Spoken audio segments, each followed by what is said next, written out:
안녕하세요. 사연을 자주 들으시는 구독자 여러분, 저는 서울에 살고 있는 60이 넘은 여자입니다. 제가 컴퓨터도 잘 못하고 글 쓰는 재주도 없지만 최근에 기가 막힌 일을 겪어서 어디다 얘기하면 좋을까 고민을 하다가 제가 자주 듣는 이곳에 사연을 보내기로 마음을 먹었습니다. 사실 제 얘기를 누군가에게 한다는 게 참 쉽지 않습니다. 제가 하고 싶은 얘기가 저희 가족 얘기인데 솔직히 이게 무슨 집안 망신인가 싶으면서도 그때 일만 생각하면 아직도 속에 천불이 나서 자다가도 벌떡벌떡 일어나는 걸 보면 누군가에게 좀 속 시원히 한번 털어놓고 그냥 잊어버리자 하고 마음을 먹은 것도 사실입니다. 저는 아들 하나를 키우고 있습니다. 정확히 말하면 제가 아들을 키우는 게 아니라 저는 이제 아들에게 돌봄을 받고 있죠. 남편은 아들이 초등학교 4학년 때 먼저 세상을 등졌습니다. 참 좋은 사람이었는데 음주운전 뺑소니 차량과의 사고로 그 자리에서 세상을 떠났죠. 말도 안 되는 일이라고 생각했습니다.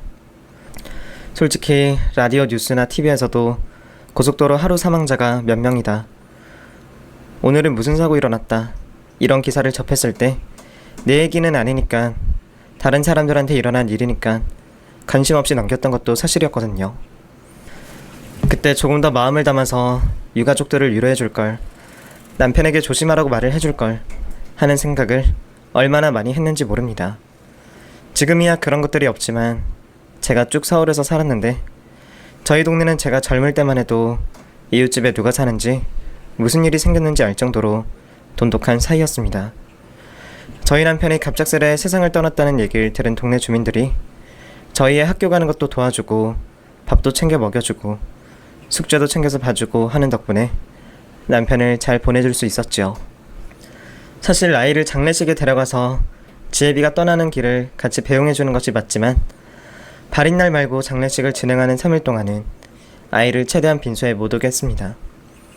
그 당시 저희 애가 초등학교 4학년이었는데 사교육은커녕 애를 제대로 키울 형편이 안 됐음에도 불구하고 제법 머리가 좋았는지 공부를 꽤 잘했었거든요. 저는 애를 열심히 가르쳐야 한다는 학구열 같은 것도 없었고 솔직히 먹고 사느라 바빠서 애가 공부를 엄청 잘하는 것도 몰랐습니다.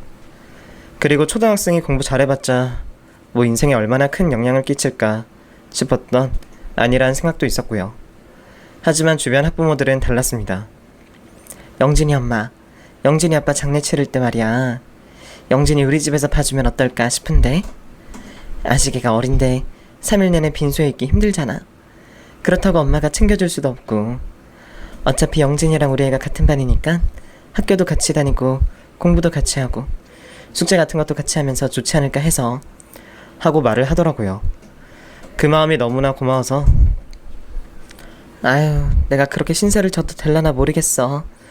나도 정신이 없긴 없는데 그렇게 해주면 너무 고맙지. 그럼 내가 진순애로 우리 애 보낼게. 저녁 때 손님 많을 때만 인사 좀 하고 그럼 되지 않을까 싶어. 어차피 상주가 아들이니 그 자리에 있는 게 맞지만 시부모님도 원치 않으실 것 같아. 자기 아빠 죽음 받아들이기도 힘들 텐데 빈소에 내내 있는 것보다 거기에 있는 게 낫지. 그럼 부탁 좀 할게, 진수 엄마 하고 말을 했는데 2시간 뒤쯤인가 근처 사는 애엄마가 또 연락이 와서는 영진이 엄마, 안 좋은 일 생겼다는 소식 들었어. 근데 영진이는 어떻게 할 거야? 괜찮으면 우리 집에서 좀 봐줄까? 하고 말을 하는 겁니다. 다들 너무 고맙네. 근데 진순에서 봐주기로 했어. 안 그래도 바로 연락이 왔더라고. 뭐 장례 치르고 발인하고 집 정리하고 이러는데 시간이 좀 걸려서 한 달 정도 그 집에서 지내기로 했어. 하고 말을 했더니 정말? 그 여우 같은 년. 진짜 고세 그걸 못 참고 전화를 했단 말이야? 아니 영진이 엄마, 그냥 내가 솔직하게 말할게. 영진이가 학교에서 1등이잖아. 그래서 엄마들이 영진이 아빠 사고 났다는 말에 누가 먼저 전화해서 애 봐주나 이런 얘기들을 나눴다고 하더라고. 그게 왜 그런 줄 알아? 영진이가 공부도 잘하고 애가 싹싹하니 이쁘니까 자기 애랑 친하게 지내게 하고 싶어서 그런 거야. 근데 진순애가 먼저 연락해서 그 자리를 뺏어갔다는 거지? 참나 진짜 웃기다. 대답했네. 아유, 안 그럴 것처럼 그러더니 제일 빨리 전화해서 영진이 데려가는 것 좀 봐. 아유, 진짜 아쉬워 죽겠어. 우리 애도 이번에 영진이랑 좀 친하게 지내면서 성적 좀 올려보나 했는데 이놈의 옆에 애들이 다들 눈독을 들이고 있으니 뭐 마음처럼 쉽지가 않네. 암튼 알겠어요. 나중에 보자고 하면서 전화를 뚝 끊어버리더라고요. 그때 조금 놀랐습니다. 내 아들이 학교에서 이런 존재였나 싶은 생각도 들고, 무튼 다른 아줌마들이 공부 잘하는 내 아들한테 관심을 쏟는 게 참 신기했습니다. 그동안 내가 너무 교육에 관심이 없었나? 나만 너무 애한테 관심이 없었나? 이런 생각이 들었고, 부모는 많이 부족하지만 다행히도 가진 것에 비해 애가 머리가 좋으니 이것도 복인가 싶은 생각도 들었습니다. 그렇게 남편을 보내고 나서 아들은 별말 없이 진순의 집에서 잘 지냈습니다. 한 달 정도 시간이 흐르고 난 뒤 진수 엄마는 저희 집에 아들을 데려다 주면서 영진이가 너무 애가 착하다 진짜. 영진이 엄마는 너무 좋겠어. 학원을 안 다녀도 애가 공부도 잘하지. 친구들한테 인기도 많지. 내가 집에서 보니까 영진이는 굳이 시키지 않아도 알아서 혼자 책 보고 공부하고 하더라고. 우리 진수가 옆에서 게임하자고 졸라도 눈 하나 깜빡하지 않더라. 원래 어렸을 때부터 저랬어? 아니면 영진이 엄마가 무슨 특별한 교육 같은 거 시킨 거야? 무슨 교육은 교육이야. 우리 먹고 살기 바빠서 신경도 못 써줬구만. 무튼 진수 엄마 고마워. 덕분에 내가 편히 보낼 수 있었어. 아유 됐어. 우리 사이에 뭐 이런 걸 가지고 그래. 무튼 영진이 아빠 좋은 데로 갔을 거니까 자기도 이제 몸 좀 추스려. 아 그나저나 영진이 말이야. 종종 바쁘면 우리 집에 보내도 돼. 영진이가 오니까 진수도 자극받았는지 처음으로 책상 앞에 스스로 앉아서 공부하더라. 정말 영진이는 보면 볼수록 신기하단 말이야. 사실 혼자서 스스로 공부하는 게 진짜 힘든 건데. 영진이 엄마는 걱정거리가 없겠어. 남편 복은 없어도 자식 복이 많은가 봐. 난 남편도 속 썩이는 자식까지 골치 썩히니까 아주 머리에 쥐가 날 지경이야. 아우 죽겠어 하면서 하소연을 하더라고요. 그 말을 듣고 제 아들은 그냥 무표정으로 가만히 서서 그 얘기를 듣고 있더라고요. 그때 그런 생각이 들었습니다. 내가 너무 아들에게 신경을 못 썼구나. 다른 집 애들은 여기저기 사고도 치고 유리창도 깨먹어서 돈도 물어주고 다닌다는데 기억을 더듬어 보니 저희 애는 사고 한 번 친 적 없고 항상 책상 앞에 앉아서 공부만 하니 문제가 될 것 없이 학교에서 전화 한 번 오지 않았구나 하는 생각이 번뜩 들었죠. 사실 저나 남편 둘 다 변변찮은 집안에서 자라서 결혼할 때 어렵게 시작했거든요. 그래서 그동안 돈 모으고 입에 풀칠하느라 애한테 크게 신경 쓰지 않았어요. 그저 알아서 잘 크고 잔소리하지 않아도 스스로 공부하고 성적도 잘 나오길래 그냥 그런가 보다 했죠. 하지만 주변 아줌마들이 우리 영진이를 탐내하는 걸 알고 난 후부터 내 아들이 남들과는 다른 아이구나. 어쩌면 공부 쪽으로 무슨 일을 낼 수도 있겠다 싶은 생각이 들더군요. 그래서 그날 이후 큰 결심을 했습니다. 지금까지 목표 없이 그냥 돈만 모으면 장땡이라고 생각하며 악착같이 살았는데 남은 생은 아들 뒷바라지를 하며 이 녀석이 하고 싶다는 공부 실컷 할 수 있게 저도 더 열심히 살아야겠다고 생각했죠. 저는 아들을 한 달 만에 집에 데려온 그날 밤 아들 손을 잡고 결심한 듯 말했습니다. 영진아, 엄마가 말이야. 아빠가 갑자기 사고로 돌아가시고 나서 너무 정신이 없었어. 우리 영진이를 챙겼어야 했는데 다른 집에 맡겨놓고 나 몰라라 한 거 정말 미안해. 그리고 우리 아들이 크는 동안 엄마가 너무 돈만 벌려고 했었어. 그 돈이 왜 필요한 줄도 모르고 그저 그냥 돈이 많으면 된다고 생각했어. 근데 이제 식구가 우리 둘밖에 없잖아. 그래서 말인데 이제 정말 엄마가 너한테 잘해보려고. 네가 하고 싶다는 공부에도 관심을 갖고 학교에서 혹시나 선생님이 엄마를 찾으면 엄마가 꼭 만나러 가서 상담도 하고 학교에서 뭘 시키면 엄마가 다 할게. 그러니까 너는 지금처럼 그냥 하던 대로 공부만 해. 무슨 말인지 알겠지?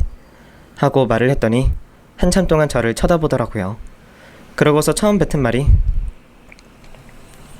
엄마, 그럼 저 수학학원 다닐 수 있어요? 하고 묻는 겁니다. 수학학원? 너 수학 잘하지 않아? 잘하긴 하지만 학원 다니면서 선행학습으로 수학 좀 더 배우고 싶어요. 다른 과목은 독학으로 어찌저찌 따라갈 수 있겠는데 수학은 혼자 공부하기 힘들더라고요. 그래, 알았어. 엄마가 그까짓 거 다 해줄게. 저는 아들의 말에 바로 그날 아들 손을 잡고 수학학원으로 갔는데 세상에, 저희 아들이 반에서 1등을 해서 이미 몇 번이나 학원에서 저희 아이에게 러브콜을 보내며 학원비를 깎아줄 테니 그 학원으로 오라고 말을 했다고 하더라고요. 원장님이 제 손을 잡고는 너무 잘 오셨어요. 영진이가 집 걱정을 엄청 하더라고요. 저희가 학원비를 거의 반값 이상 깎아줘서 절대 부모님한테 부담이 아니라고 얘기도 했는데 자기 집엔 돈이 없다면서 학원을 못 다닌다고 엄마한테 말을 못한다고 했었어요. 저희 학원에 영진이가 다녀만 준다면야 저희는 너무 좋죠. 정말 잘 오셨어요. 하면서 너무 좋아하더라고요. 아들이 제 선에서 그 제안을 거절했다는 사실을 알고 너무 창피했고 저는 남은 돈을 지불하고 아이를 처음으로 학원에 보냈습니다.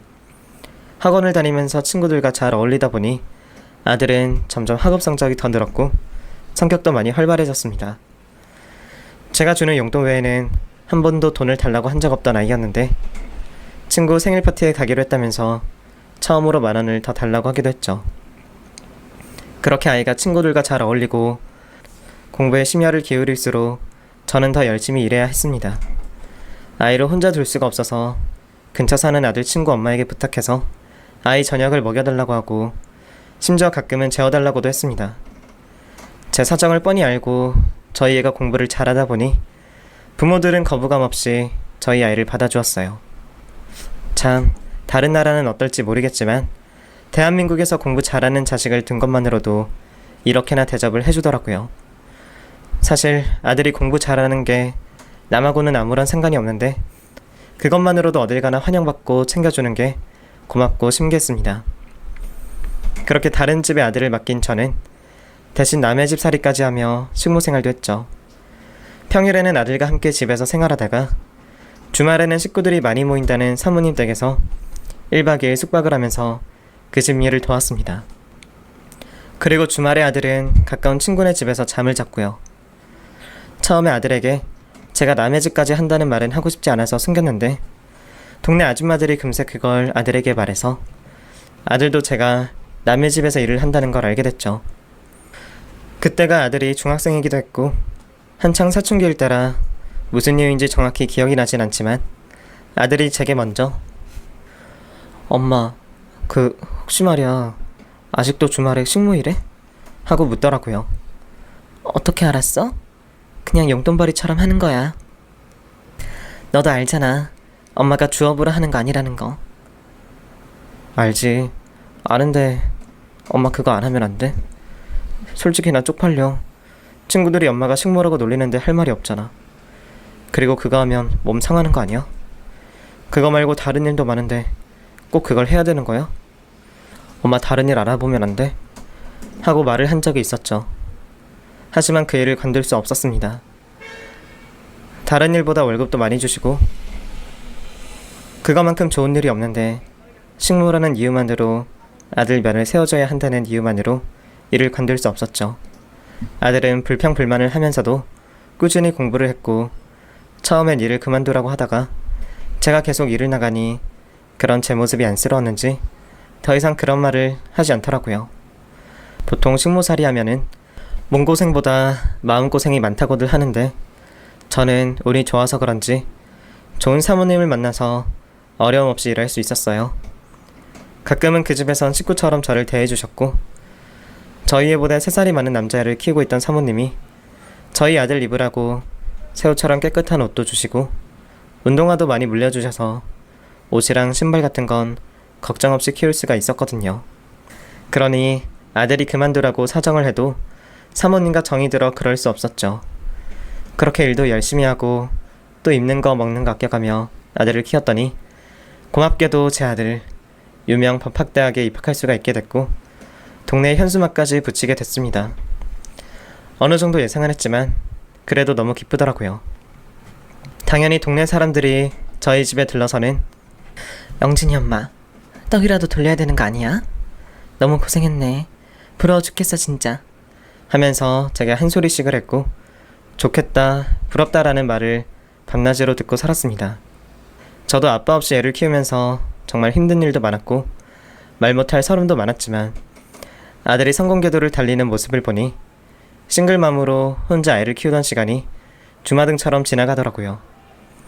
그 이후로 저희 아들도 법대에 입학하면서 변호사라는 꿈을 갖고 어릴 때보다 더 열심히 공부하고 장학금도 받아가면서 학교 생활을 했습니다.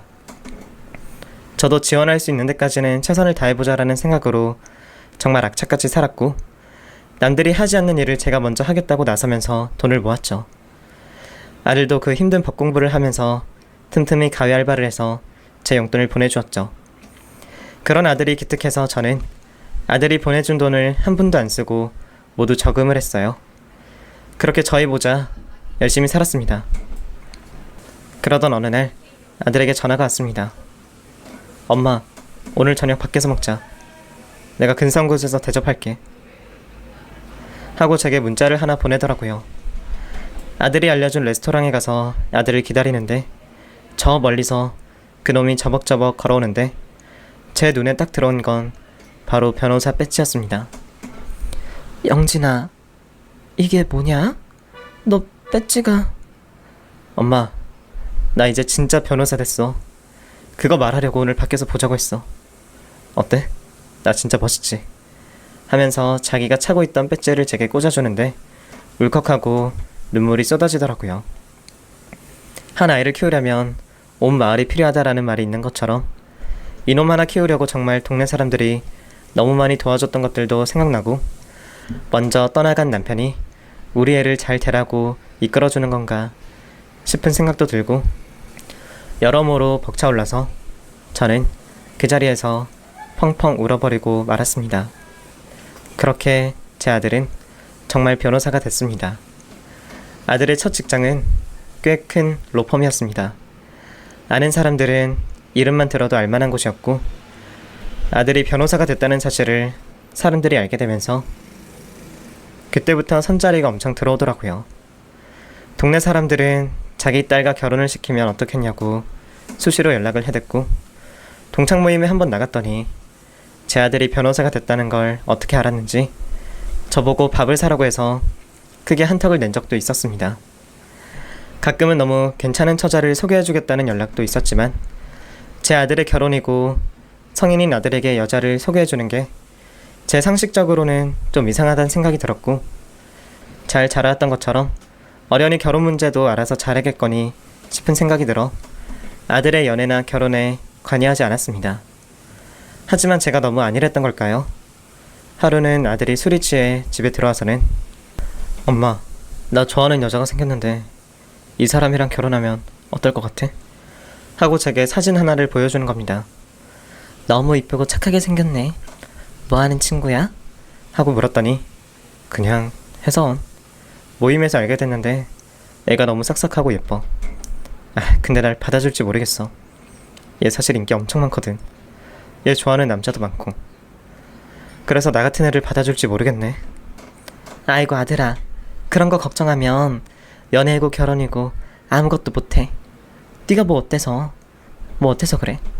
부족한 것도 없고 직업도 좋고 인물도 그만하면 잘생겼잖아. 엄마 보는 눈 믿고 연애하고 싶으면 그냥 잡아뜨리는 거지. 하고 배꼽을 잡고 아들과 웃었습니다. 그렇게 한 달 정도 지났을까? 아들이 제게 먼저 말을 하더군요. 정말 제 말대로 그 여자를 잡아뜨렸다고 말이죠. 솔직히 많이 놀랬습니다. 아들의 과감함에 놀라기도 했고 제가 시킨다고 하려도 아니었지만 그래도 자기가 마음에 드는 여자를 쟁취한 걸 보면서 뭐래도 될 놈이라는 생각을 했습니다. 그렇게 여자친구가 생겼다고 얘기하는 걸 보니 그 여자가 어떤 여자인지 궁금해졌습니다. 저는 아들에게 먼저 기회가 되면 엄마랑 같이 밥이나 먹자고 해봐. 혹시 알아? 그 애랑 결혼이라도 하게 될지? 하고 말했더니 아들도 좋다고 하더라고요. 그런데 더 놀라웠던 건 그 여자친구라는 아이의 반응이었습니다. 보통은 남자친구의 엄마가 만나자고 하면 부담스러워하기 마련인데 제가 저녁 한 끼 먹자고 했더니 그 친구가 먼저 연락이 왔더라고요. 모르는 번호라 전화를 받을까 말까 했는데 그날 전화를 안 받았다면 이렇게 제 인생이 꼬일 대로 꼬였을까 하는 후회도 밀려옵니다. 아무튼 그 전화를 받았을 때 얇은 목소리의 여자가 저 안녕하세요. 저 영진씨 여자친구예요. 영진씨한테 얘기 듣고 연락드렸어요. 저를 한번 만나보고 싶으시다고 하면서 조심스럽게 말을 먼저 꺼내더라고요. 저희 애가 외동아들이고 저도 처음 겪는 상황이다 보니 원래 식사 전엔 이렇게 하는 건가 싶은 생각이 들었고 저도 반가운 마음에 어머나 영진이 여자친구예요? 세상에 깜짝이야. 어떻게 전화를 할 생각을 했어? 너무 반가워요. 안 그래도 내가 궁금해서 밥 한번 먹자고 했어요. 언제 시간이 돼요? 저는 주말은 다 괜찮아요. 어머니 편하실 때 알려주시면 제가 맞춰갈게요. 그래? 그럼 우리 쇳불도 당김에 빼라고 이번 주에 볼까? 주말에 우리 집에 한번 와요. 하고 덥석 그 친구를 집으로 초대했습니다. 처음에는 당돌하고 빼지 않는 성격이 시원해서 마음에 들었어요. 그리고 그 주 주말 아들과 여자친구가 저희 집에 찾아왔습니다. 키가 크고 늘씬하고 얼굴도 꽤 예쁘게 생겼더군요. 아들이 사진에서 보여준 모습과 거의 비슷했습니다. 성격도 활발하고 부침성도 좋아서 꼭 마음에 들었죠. 하지만 다른 것보다 걸리는 거 하나는 바로 직업과 학벌이었습니다. 아들의 여자친구는 고졸 출신의 작은 기업의 비서라고 하며 자기 자신을 소개했습니다. 그러면서 빨리 저희 아들과 결혼을 하고 싶다고 하더군요. 그 말을 들으니 솔직히 좀 걱정이 됐습니다. 어떤 이유인지 모르겠지만 아들은 그 여자한테 푹 빠져있고 그 여자는 어떻게든 변호사 남자친구를 빨리 잡아서 인생 역전하고 싶다는 느낌을 강하게 받았거든요. 저도 어려운 환경에서 자랐고 변호사 남자친구라고 하면 돈 걱정 안 하고 살 수 있을 거라는 생각에 잔뜩 기대를 했을지도 모르겠습니다만 솔직히 그런 마음이 들어도 겉으로는 티를 잘 내지 않잖아요. 근데 그 여자는 달랐습니다. 밥을 한 끼 먹고 과일을 먹는데 다짜고짜 제게 어머니, 근데 저 드릴 말씀이 있어요. 저 영진씨랑 결혼하면 다니는 회사는 간두고 전업주부로 일할 거예요. 그러니까 맞벌이니 뭐니 그런 얘기는 안 해주셨으면 좋겠어요. 그리고 솔직히 영진씨 직업 뛰어난 거 저도 인정해요. 근데 저 좋다는 남자 많았거든요. 검사, 경찰, 교사 뭐 내놓으라는 직업 많았는데 영진씨 선택했어요. 영진씨가 어머니께 무슨 말 했는지 모르지만 이 사람이 절 엄청 좋아했거든요. 전 그냥 뭐 좋다는 사람 마음 받아준 거니까 변호사 아들 결혼시키기 아쉬울 수도 있는데 너무 절 원망하지 않으셨으면 좋겠어요. 하고 말을 하는 겁니다.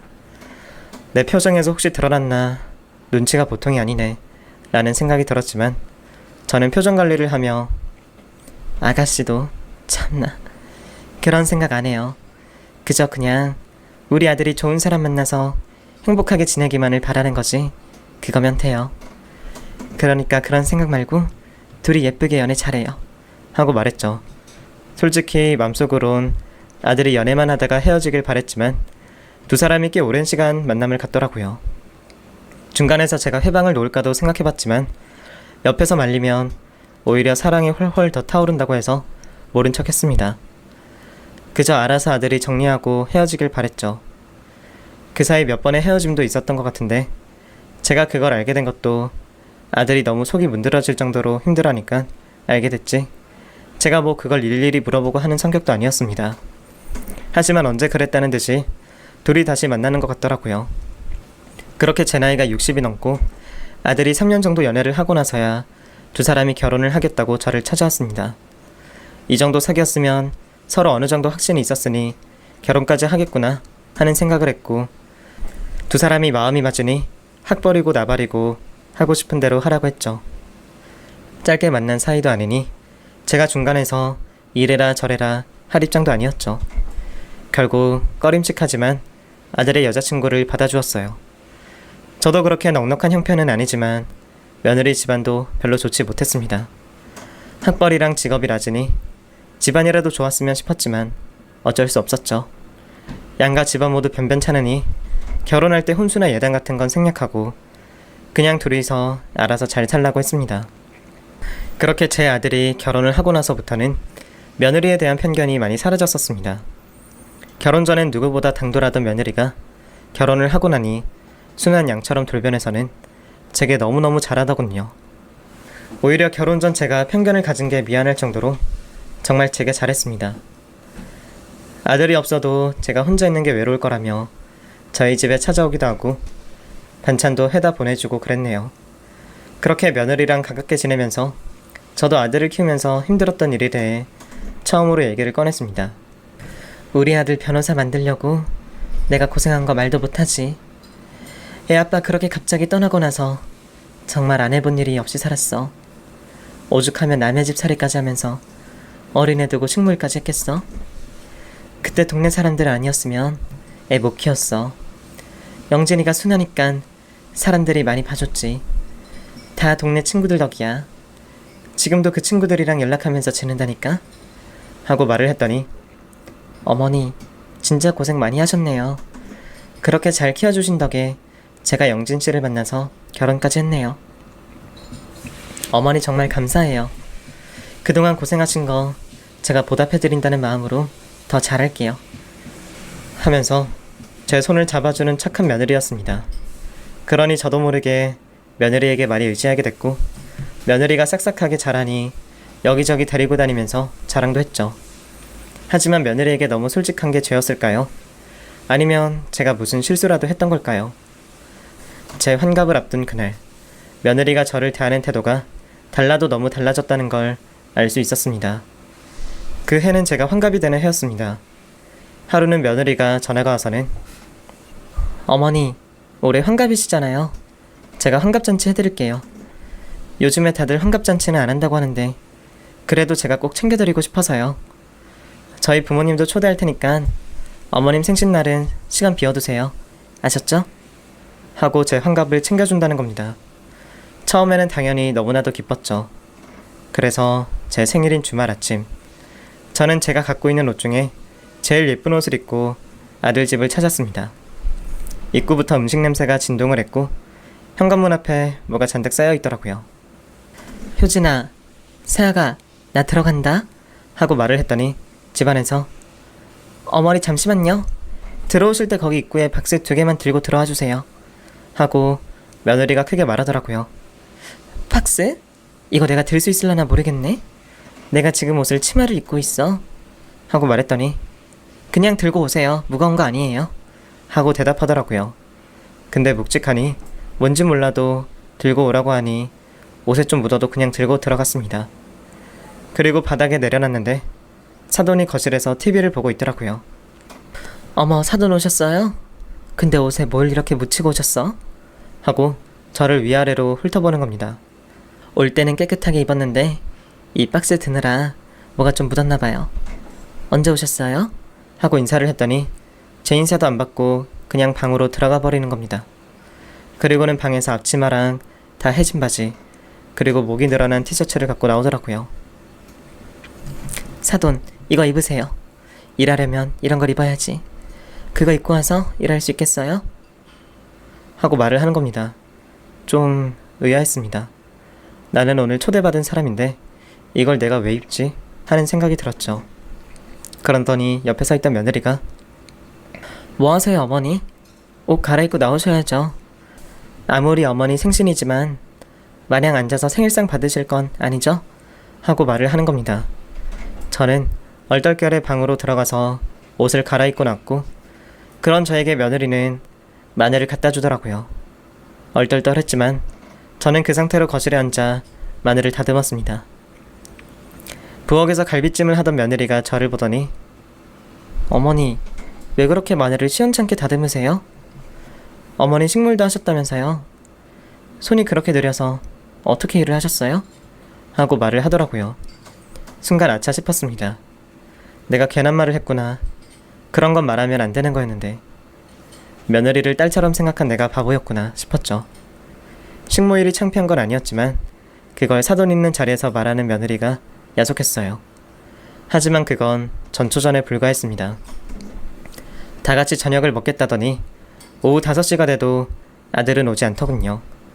며느리랑 사돈은 어느새 거실에 앉아서 리모컨을 돌리고 있고 각종 재료들을 산더미처럼 쌓아두고는 어머니 제가 한 갈비찜이 너무 맛없는데 어머님이 다시 하셔야 될 것 같아서요. 그래야 영진 씨가 오면 맛있게 먹지 않겠어요? 그 사람이 제 음식은 입맛에 안 맞나 봐요. 맨날 어머님 음식만 찾더라고요. 엄마 내가 말했었지? 우리 시어머니 옛날에 남의 집에서 식물도 하셨대. 그래서 음식 솜씨가 엄청 좋으신가 봐. 역시 사람이 고생을 해야 돼. 그래야 실력이 는다니까? 하면서 저를 비꼬듯 말하더라고요. 사돈은 그 말을 듣고 그거 진짜였어? 어머 사돈, 그거 진짜예요? 전 그냥 농담인 줄 알았는데. 그래서 변호사 아들 둔 것 치고는 사돈이 좀 많이 없어 보이는 거구나. 사람 얼굴에 세월이 보인다는 말이 거짓말이 아니었네. 어쩐지 변호사 아들 키운 엄마 치고는 사람이 좀 빈티나 보이더라. 하면서 막말을 퍼붓더라고요. 전 도통 이해할 수가 없었습니다. 얼마 전까지만 해도 우리 아들이 변호사라고, 제가 변호사의 엄마라고, 오히려 제 앞에서 굽신거리던 며느리와 사돈인데 갑자기 태도가 왜 180도 변한 건지 모르겠더라고요. 하지만 아들 얼굴에 먹칠할까 싶어 저는 아무 말도 하지 못했고 그 사람들이 시키는 대로만 해야 했습니다. 저도 성격이 소심해서 말싸움 같은 걸 못하기도 하고 며느리와 사돈이 하는 말이 솔직히 틀린 말도 아니었거든요. 그렇게 저녁 준비까지 전부 다 하고 나니까 아들이 집에 들어왔습니다. 문을 열고 들어온 아들이 와, 집에서 엄청 맛있는 냄새 난다. 배고파. 우리 빨리 밥 먹자 밥. 하면서 저를 쳐다보는 게 갑자기 아들 얼굴을 보니 눈물이 울컥 올라오더라고요. 정말 일부러 그러려고 한 건 아니었는데 아들 얼굴을 보고는 그 자리에서 아들 손을 잡았습니다. 엄마, 왜 그래? 무슨 일 있어? 하고 제 얼굴을 쳐다보던 아들과 벙찐 표정으로 저를 쳐다보던 며느리와 사돈. 그때 그 적막했던 분위기를 아직도 전 잊지 못합니다. 아들은 두 사람을 번갈아 보더니 무슨 일 있었네. 장모님, 그리고 당신 무슨 일이야? 말해봐. 하면서 두 사람을 몰아가기 시작하는 겁니다. 저는 그 순간 잘못됨을 감지하고 아들 손을 잡고 방으로 끌고 들어왔습니다. 별일 아니야 영진아. 그러니까 너무 뭐라고 하지 마라. 내가 다 잘못한 거야. 그냥 환갑잔치고 뭐고 그런 거 하지 말자고 할 걸 그랬어. 내 주제에 무슨 잔치냐 잔치는. 그냥 평소처럼 먹고 대충 때웠어야 했는데. 내가 뭐 잘한 게 있다고 사돈이랑 며느리한테 저런 상차림을 받겠어.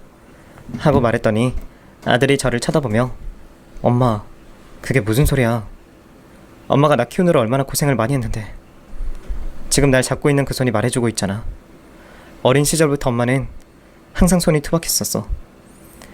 맨날 갈라져서 피가 나고 굶어도 아프다는 말 한 번 안 했잖아. 엄마 덕에 내가 이렇게 잘 자랐는데 무슨 말도 안 되는 소리를 하고 있어. 하고 제 편을 들어주더라고요. 그 말을 들으니 뭔가 힘이 나기도 했고 갑자기 억울한 것들이 생각나서 아들에게 그날 있었던 일을 전부 털어냈습니다. 아들은 그 말을 듣고 예상이라도 한 것처럼 방 안에서 큰 가방 하나를 들고 나오더라고요. 그리고 벙쪄서 보고 있는 사돈과 며느리에게 한 소리 했습니다. 장모님, 그리고 너 내 말 잘 들어. 한 번만 더 이 집에서 우리 엄마 손에 물 한 방울 묻히면 나 그때 안 참아. 지금 두 사람이 우리 엄마한테 한 행동 다 명예훼손인 거 알지? 이거 법적으로 꽤 큰 문제야. 연예인들이 악플러들 고소해서 벌금 먹이는 거 다들 TV에서 봐서 알 거 아니야. 아, 효준이 너는 고졸이라 이런 말이 어려서 잘 모르나? 장모님은 뭐 말할 것도 없겠지. 두 사람 다 꼴 보기 싫으니까 효준이 너는 짐 싸서 친정 가. 그리고 장모님, 그러시는 거 아닙니다. 예? 자식 그렇게 키우시는 거 아니에요. 제가 정말 많이 참았습니다. 효준이가 제가 번 돈 장모님께 몰래 보내드려도 그냥 저 모른 척 했고 비상금 통장 만들어서 자기 돈 따로 모을 때도 그냥 모르는 척 했어요. 근데 이런 식으로 저희 엄마 건드리고 식모 취급하는 거 저는 못 참습니다. 그러니까 두 사람 다 지금 당장 이 집에서 나가세요. 하고 큰 소리를 치더군요. 그제서야 깜짝 놀란 며느리는 오빠, 미안해. 내가 잘못했어. 내가 잘할게. 오빠가 직업이 너무 좋아서 어머님도 깐깐하실 줄 알았는데 진짜 우리 엄마처럼 푸근하고 잘해주시고 어렵게 사셨다고 해서 나도 잠깐 미쳤었나 봐. 그냥 나랑 비슷한 사람인 줄 알았어. 아니 솔직히 말하면 나보다 못한 사람 같아서 무시했던 게 사실이야. 어머님이 본인 입으로 말했어. 자기 식모살이 했다고. 너무너무 힘들게 살았다고. 오빠 힘들게 키웠다고 그렇게 말씀하셨어. 그래서 내가 그 말에 어머님을 무시한 것 같아. 내가 잘못했어 오빠. 미안해. 그러니까 나가라고만 하지 마. 하면서 제 아들 앞에서 잘못했다고 손을 잡고 발을 동동 구르더라고요. 아니, 내가 다른 건 다 참아도 내 엄마 건드리는 건 못 참아. 아무리 네가 내 와이프고 부인이지만 그렇다고 해서 내 엄마를 모욕하는 건 참을 수 없어. 그리고 이번 일로만 너 내쫓는 거 아니야. 그동안 알게 모르게 생활비 빼돌리고 거짓말하고 나 많이 참고 있었어. 반성은 너네 집 가서 해. 빨리 나가. 하고는 사돈과 며느리를 집 밖으로 쫓아내더라고요. 그 두 사람이 문 밖에서 몇 번 문을 조들기다가 저희가 반응이 없자 그대로 집으로 돌아갔고, 저희 둘이서 그 많은 음식을 먹기도 했지만 집에 가져와서 저희 동네 사람들에게 좀 나눠줬습니다. 그 뒤로 며느리는 저를 찾아와 무릎을 꿇고 속고대자를 했습니다. 그 모습이 저한테 진짜 미안해서라기보다는 내 아들 때문에 나한테 사과하는 것 같더라고요. 하지만 별 수 있나요? 아들에게 이혼남이라는 꼬리표를 달게 하고 싶지 않아 결국 며느리를 용서해주고 받아주었어요. 아들 역시 제가 며느리의 사과를 받아주니 용서하고 한 1년 정도 잘 사는가 싶더니 결국은 이혼을 선택하더라고요. 저는 그 사이에 개입하진 않았지만 아들 말로는 자꾸 뒷돈을 만들고 숨기는 것도 많고 집안일도 제대로 안 하고 이래저래 문제가 많았다고 하더라고요. 자기도 어떻게든 가정을 지키고 싶어 했는데 아무리 노력해도 이미 결혼 생활에 대한 신뢰가 전부 깨져버려서 결국 이혼을 선택할 수밖에 없었다고 말을 했습니다.